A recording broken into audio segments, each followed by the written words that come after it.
But now restricting ourselves, at least for the moment, to bodybuilders and strength athletes, or any athletes for that matter, they might go about monitoring their nutrition in many different ways. Me personally, at the moment, I'm probably pretty close to the if it fits your macros kind of strategy. And for those who don't know, that means I have a set number of grams of fat, protein, carbohydrate, maybe fiber that I'm trying to hit each day. And beyond that, I don't really have any dietary restrictions. And this, as I see it, so maybe there's a landscape of diet possibilities, but I see this as placing me between two ends of a spectrum. So on the one hand, there are people who are, let's say, militant about their 100 supplements down to the milligram, and they have their diet planned out weeks in advance and no room for spontaneity. And then on the other hand, there's the intuitive eater who doesn't do too much tracking at all, but I guess I'll say listens to their body. Where, I'm curious, do you fit on this spectrum these days? Probably closer to the person who is not tracking.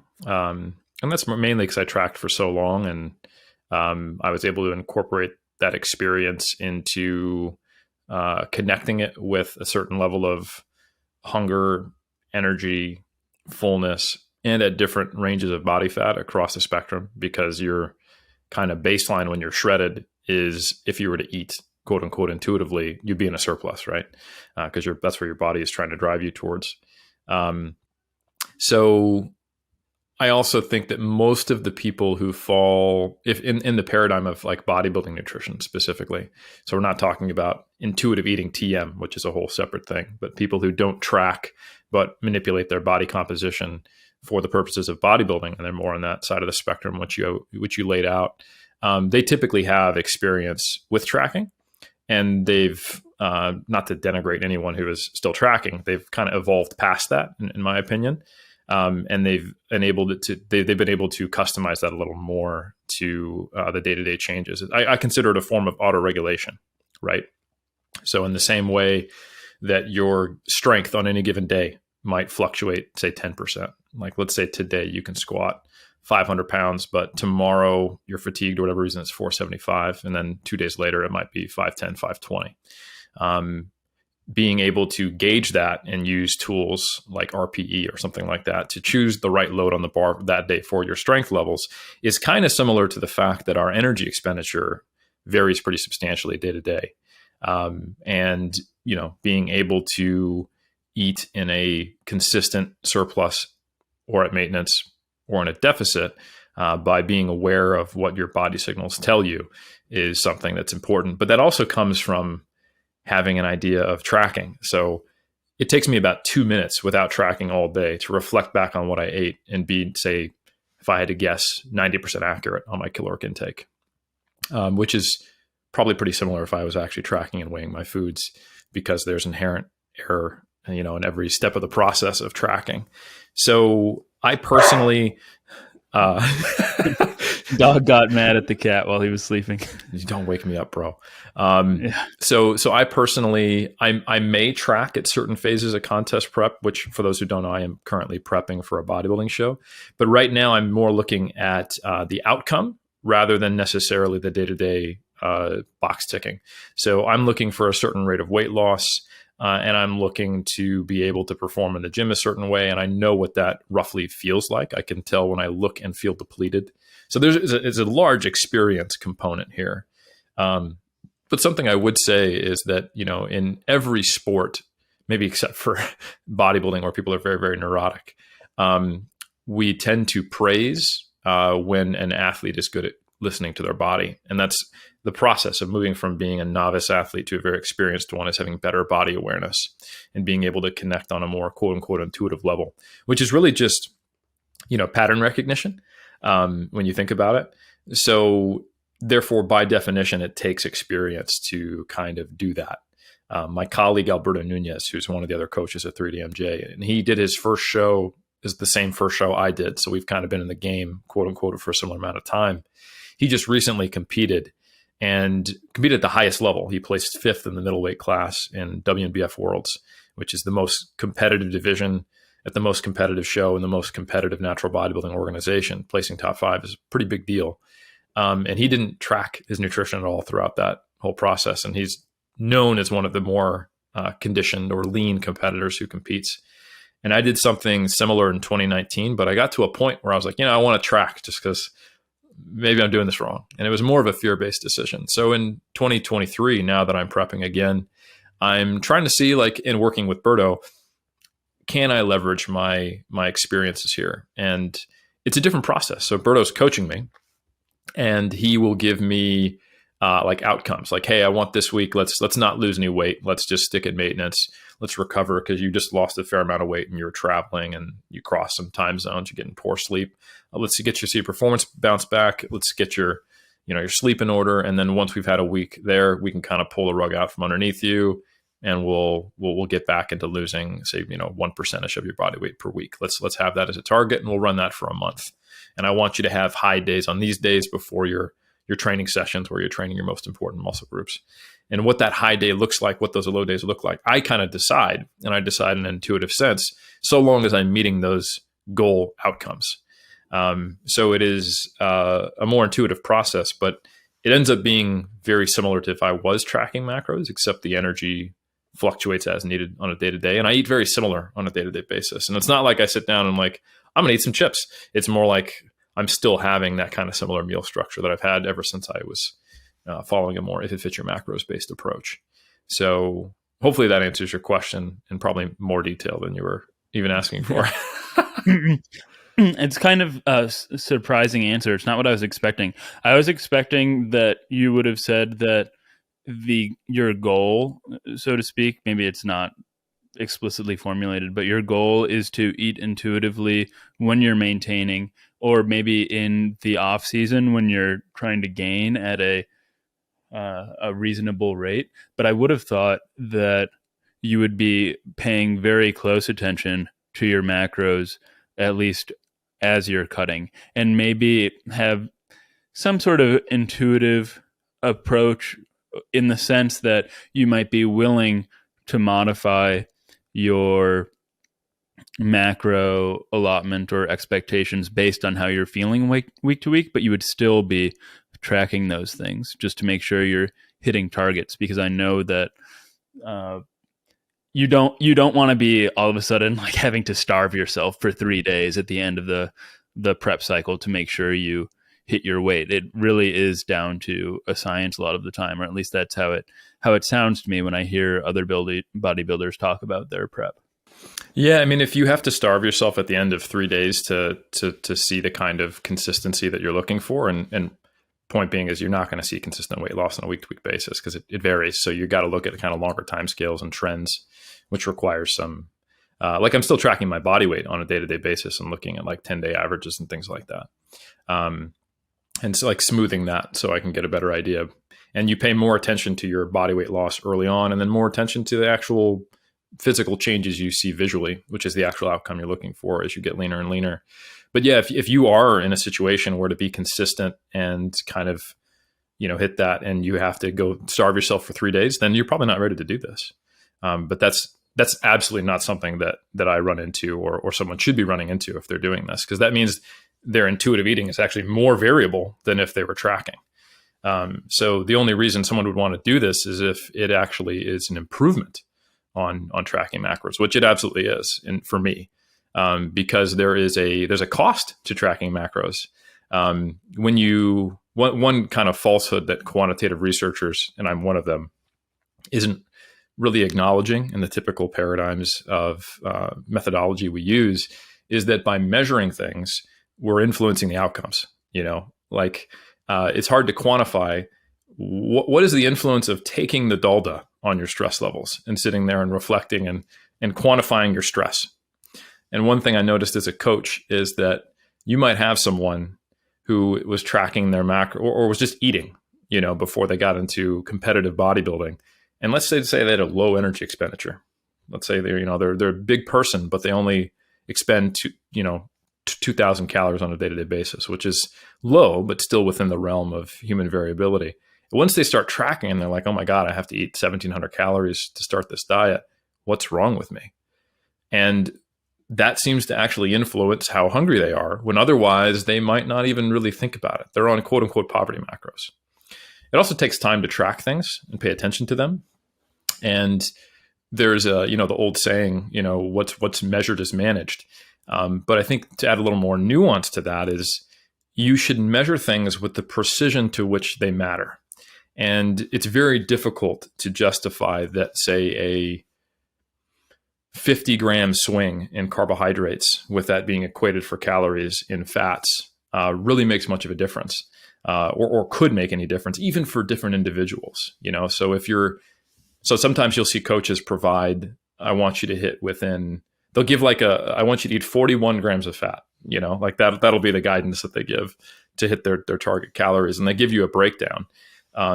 But honestly, for the purposes of bodybuilding specifically, which is not a heavily energy system dependent physical activity, like calories and protein is probably sufficient. And if you have a relatively regular, or I should say, consistently developed sports supportive nutrition plan, what's the source of the variability? If I eat a similar breakfast, a similar lunch, a similar dinner, I have a post-workout shake, and then I have Greek yogurt before I go to bed. If you do that on a day-to-day basis, you're going to differ by 50 to 100 calories. So then any adjustments you might make eating quote unquote intuitively might be like adding a piece of fruit, or adding a carb, or adding a fat. So the kind of variation that you would expect on a day-to-day basis in someone who has, developed a consistent set of habits, is very low when they move away from tracking. And sometimes, not everybody, but the quote unquote wrong way to do If It Fits Your Macros is to not actually develop a set of habits and an eating schedule and kind of a list of foods, and more so just kind of freestyle it and just fit the macros however you want on a day-to-day basis. And that's what some people do in their kind of certain stages of If It Fits Your Macros, depending on where they came from. If they came from a very rigid meal plan and they have to eat these foods at these specific times, all of a sudden it's very freeing to just have numbers. And that's a good thing. And I think it's an important evolution from just having a rigid meal plan and having beliefs about certain foods being good or certain foods being bad, that therefore I have to, eat this exact specific meal plan. I have to have an apple, not a banana. And it has to be at 3 p.m., not 3:30. And once you get away from that, that's an important step. But at the same time, I think sometimes people lose the automated habits that come from just eating in a consistent pattern. And if it fits your macros, because you're constantly weighing, tracking, and then as you get hungrier, seeing what foods you can fit so you can have a little bit of a treat, it increases food focus for many competitors. However, when you're just kind of following your habits and you just set it and forget it and you're not worried about it, and if you're starting to lose weight too quickly, or you look a little depleted, or your performance is tanking, you eat a little more, or you take a diet break, you get to the same place, but you're not necessarily enhancing the focus on certain of the negative aspects. But again, I will emphasize it's very important that someone needs to have consistency, have tracked for a while, be able to look at things. I tested myself one time back in 2016 or something like that. And it had been 5 years since I was weighing and tracking foods, because I took a lot of time off from competitive bodybuilding for my PhD. I competed in 2011, started working on my MPhil and PhD, and I didn't compete again until 2019. Somewhere in the middle of that, someone had a sweet potato, or a kumara, as we call them here in New Zealand. And they were like, how many grams do you think that is? And I guessed, and I don't remember the exact value, but I was within 5 grams of the weight of the sweet potato. So that's what happens. I tracked my calories and weighed my foods for 6 years straight. So that skill is something that I retain pretty well, and I can have back. So eyeballing foods, and especially if you're not trying to figure out the exact macros and just going, all right, what's the calories and the protein in this meal? Yeah, I can reflect back and go, all right. So it's not completely untracked. It'd be unfair for me to say I know what my calories are on a day-to-day basis if I care to pay attention to it and think about it. And if, let's say, I go 3 weeks and my weight's basically the same, I'm not looking any different, and I'm not feeling quote unquote dieted, then I need to think, okay, so what I've been eating at. Okay, I'm tracking I've got 2 days where I'm probably around 2,500 calories, 5 days where I'm at 1,900. So I need to cut here and there. What am I going to change to my eating schedule? All right, I'm going to have one piece of fruit at lunch, and then I'm not going to have as large of a carbohydrate serving at dinner on my refeed days, something like that. And that's just a random example. But the point is that you're integrating the skills you got from tracking with a more flexible approach that also doesn't require you to track, which can enhance food focus. It can influence the way you feel. It can modify your hunger and satiety, which are heavily influenced by perceptual cues. And it just reduces the time burden. So you can kind of just go about your day-to-day life and set it and forget it. And the things you start focusing on enhance your what's called interoceptive awareness. So interoceptive awareness is actually something you can measure in some studies. It's like, how well can you assess your heart rate? And that seems to correlate with other things of how well you can perceive your own bodily sensations. So once you start focusing on your bodily sensations, how hungry do I feel? How full do I feel? What is my energy levels? And when you start paying attention to your physique a little more, instead of just looking at quantitative things, you improve that skill as well. So I think it can be quite complementary if you're paying attention to your some of those subjective things.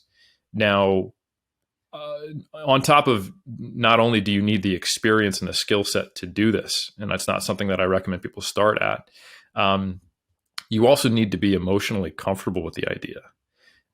So it was, like I said, it was scary for me to do this all the way through my 2019 prep. Importantly, in 2023 now, it's not scary. I know I'm capable of doing it. I think it is a superior approach for me at this time. It gives me more freedom and flexibility.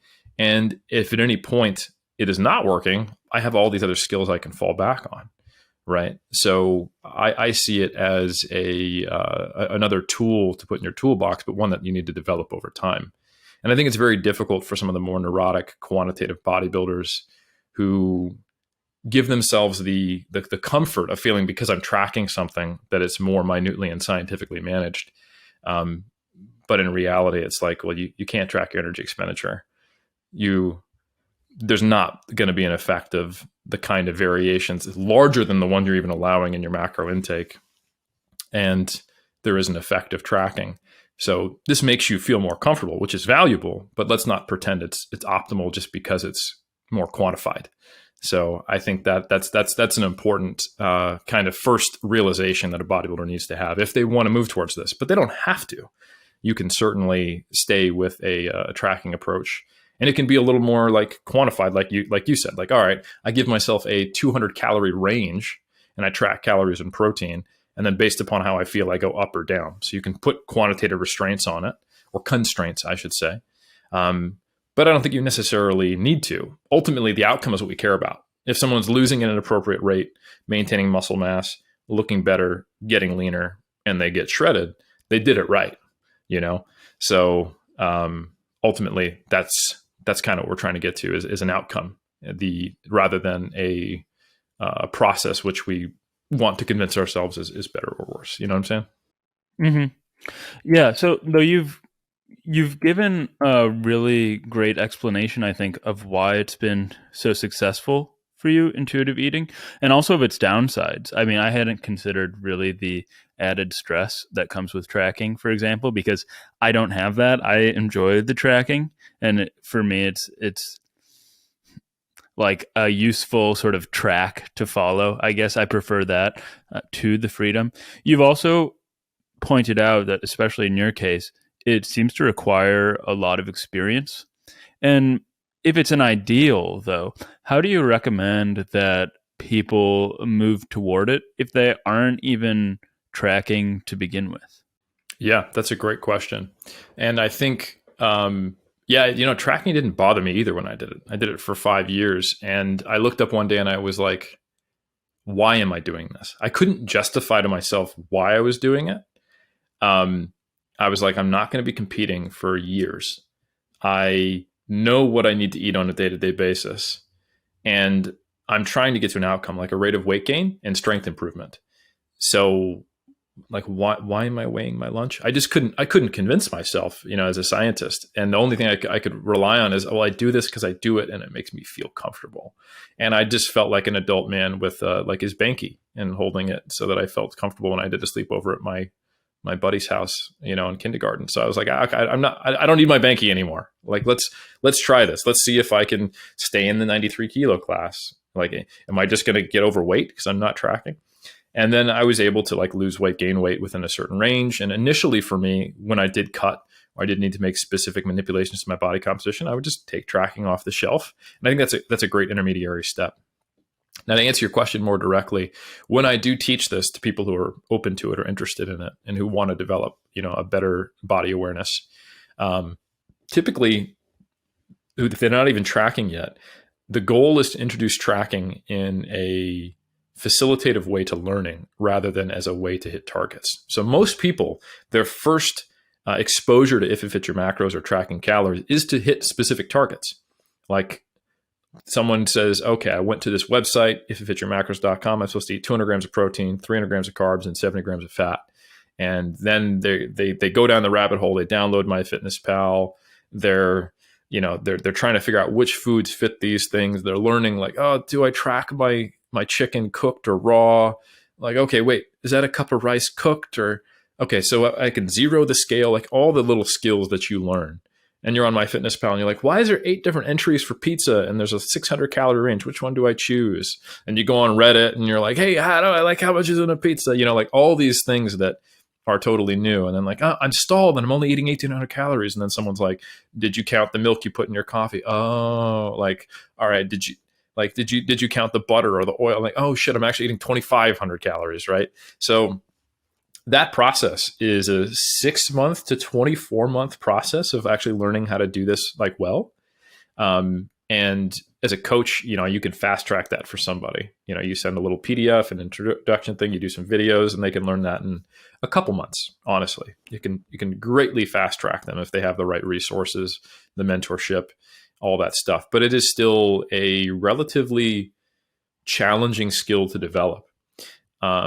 So one of the ways to make that less of feeling like you're constantly failing is, instead of starting your macro tracking journey with targets, is you just eat as you have been and track it. And you're just learning how to quantify things. And you can teach someone how to read a nutrition label.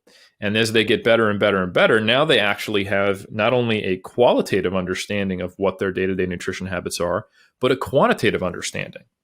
And then the next step is you have them go, all right, now what I want you to do is I want you to, so now we can identify problems, quote unquote, with your current nutrition habits. Like your protein's a little too low, your fat's a little too high, your carbohydrates are a little too low, and you also tend to undereat on the 5 days of the week, then overeat on the weekend.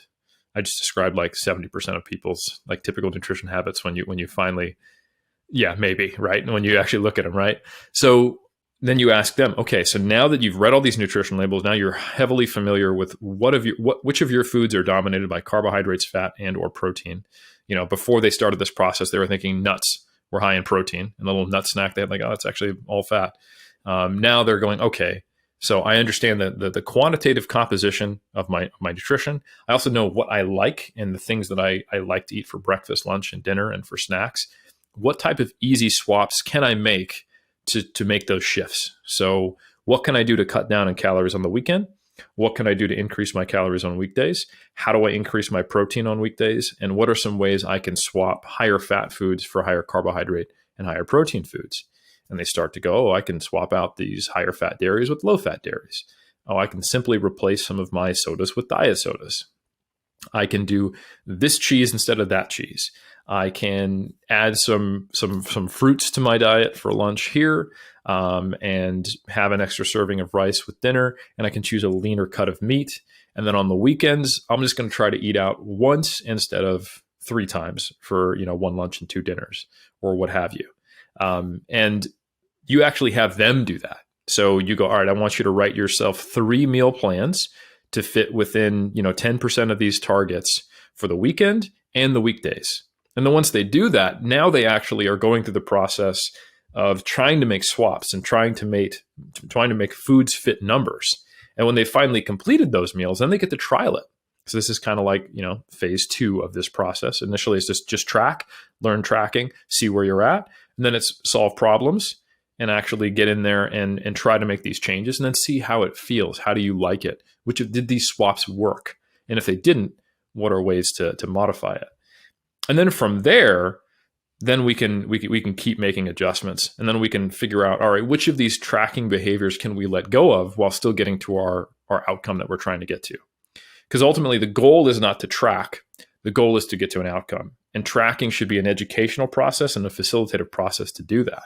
So once they have consistently been tracking to hit these, problem-solving modifications to their diet, then we go, okay, all right, let's take tracking out. And let's see if you can just eat that way, and we'll look at your body weight. So if our goal is to gain body weight, you got a young person new to the gym who habitually undereats and they're kind of traditionally skinny and they're trying to put on muscle mass. All right, let's take a look at your 3-week body weight average. If that's trending upward at an appropriate rate, and if your strength is trending upward at an appropriate rate, you're doing it right with your nutrition. But if you start to hit a stall, all right, let's bring tracking out of the closet or off the shelf, and we'll see where you're at. Oh, I've fallen back into this habit of under eating here and there, or my energy expenditure just ramped up as I've gained weight, and we need to make another adjustment. I need to add something else. Oh, I'm really, really full. Okay, well, let's talk about things that induce more satiety and which don't. And you're mentoring the person, or you're kind of working your own way through this process if you don't have a coach. Okay, so I need to increase some of the foods that are a little more palatable. Maybe I need to add in snacking. Maybe I need to increase my meal frequency so that I can eat, smaller meals at larger frequencies, which might enable me to get in more total calories. So you start using all these different strategies to, increase calories. And then on the flip side, if someone is trying to lose weight and they stall, maybe their energy expenditure is going down, maybe they're eating a little more than they realize, they track, they identify that problem, and then they learn to make that adjustment again. So now they've actually had the experience of, I know what my baseline habits are. I understand the actual procedures for tracking. I've seen how the modifications did or don't work, and I've fine-tuned those more. And then over the course of the process of either gaining weight, losing weight, or maintaining weight, I've identified additional problems, and I've learned how to solve those, and then I can step back again. So it becomes basically an audit rather than a way of living. And sometimes for some people, tracking can be a moderator for behaviors that aren't great. Like if you don't go out to eat anymore, and when you do, you want to bring your food scale, you're not in full charge of your life, right? Tracking has become something that you don't know how to operate without, rather than it being something that is a tool in your tool belt, So it should be a tool rather than a crutch. And I think if someone does a kind of an honest assessment, they can identify where that is. But if someone decides, hey, I really like this tool, I'm going to use it a lot, it works for me, then that's totally fine as well. So there's nothing wrong with tracking. I don't want to give that impression either. And empirically, we haven't seen that to be the case either.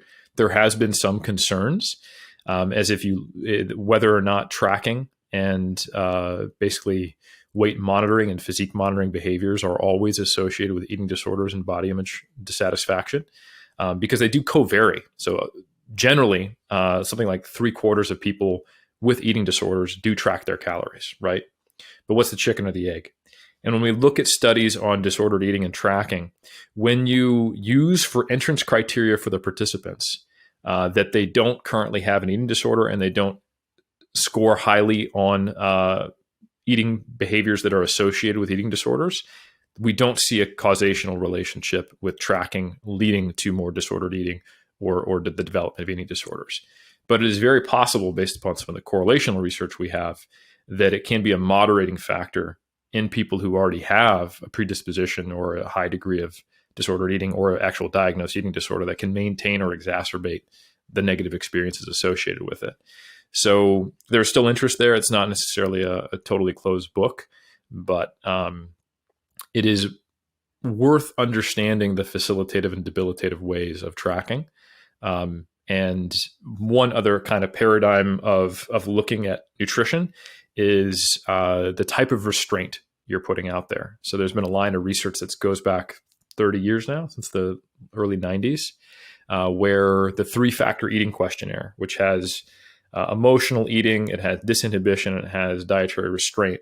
There was a group led by Westenhofer where they looked at dietary restraint, and they said, you know what? Restraint has positive and negative aspects, and we could actually dichotomize the restraint category on this eating questionnaire into a score for rigid restraint and flexible restraint. And they did that, and they started looking at correlations between those who exhibited more rigid restraint and more flexible restraint, and they found very different outcomes. The people who use more flexible restraint tend to have a lower BMI. They tend to maintain more weight loss. And actually, experimentally, when people moved more towards flexible restraint, away from rigid restraint, they're more likely to maintain weight loss over multiple years. And they were less likely to have body image dissatisfaction or disordered eating symptoms. So, pretty large body of research. There are some critiques of this area of research. There's some shared variance statistically between flexible and rigid restraint, but I think conceptually, it still holds pretty true. And it makes sense in practice when you think about what are these constructs. And our best understanding is that flexible restraint is the concept that no single diet or day or instance is going to dictate the value or the success of the entire process, right? While on the other hand, rigid restraint has more to do with a black and white view of things. Either I'm on or off the diet. It's kind of like the person who slips up a little bit and says, F it, I might as well have pizza tonight, and we smile at that because we all have a little bit of that. We recognize it. Oh yeah. We've been that. And we think about it, it makes no sense. Like, oh, I got a flat tire. I might as well just take out my pocket knife and knife all three tires because screw it, The classic thing is you've got the diet plan starting tomorrow, so you eat all of the ice cream in the freezer. Exactly. Which is like, it should be a red flag for us, right? Like I feel restrained and I feel dieted before I've even started the diet because I'm already rebelling and I haven't even started. Like maybe now's not the time to go on a diet, right? So anyway, those rigid restraint behaviors are all around it being black and white. There's good foods, there's bad foods, there's off the plan, there's on the plan. While the flexible approach is, I'm going to make the best of the current constraints of this situation. So, for example, I've got a diet plan. That's great. I'm going to follow it. Oh, an old college buddy is in town, and I haven't seen them in 10 years. I'm going to go out to dinner with them. And today, I'm going to allow myself to eat a little more. And then the next few days, I'll make up for that. Nothing extreme, but I'm just going to kind of pick my spots, and I'm not going to see that as a failure. I'm going to see those as constraints around my ability to follow my diet, and I'm going to modify within that. So it has elements of autoregulation. It has elements of being able to look at the bigger picture and the long-term outcome rather than the short-term reality. And it's less of an extreme view of being on or off the diet. And unfortunately, a lot of the personalities that get wrapped up in bodybuilding is it's kind of the all or nothing mentality. It's an extreme sport. So they trend towards these more rigid practices. But unfortunately, those things are predictive of a lack of long-term success and also, psychological distress. So tracking, people will typically position like following a rigid meal plan, and if it fits your macros, as rigid restraint and flexible restraint. But I can't tell you how many times I've seen tracking macros exemplify all the qualities of rigid restraint. I hit my macros within 1 gram or 5 grams. I hit them every day. It doesn't matter what my energy expenditure was. Oh, and if I go over, the day's done. I blew my diet. It becomes just a less food restrictive. Like you can fit anything you want into those macros, but the macros are on this pedestal, and the deviation from the macros is the disaster. And I can't go out to eat. I can't do that. I can't have alcohol. I don't know how to count that. That's not a carb, fat, or protein. You fermented my carbohydrates. I have no idea how to count it. 1 gram over. Yeah, exactly. It still can co-vary with other, beliefs that are potentially restrictive as well. Yeah.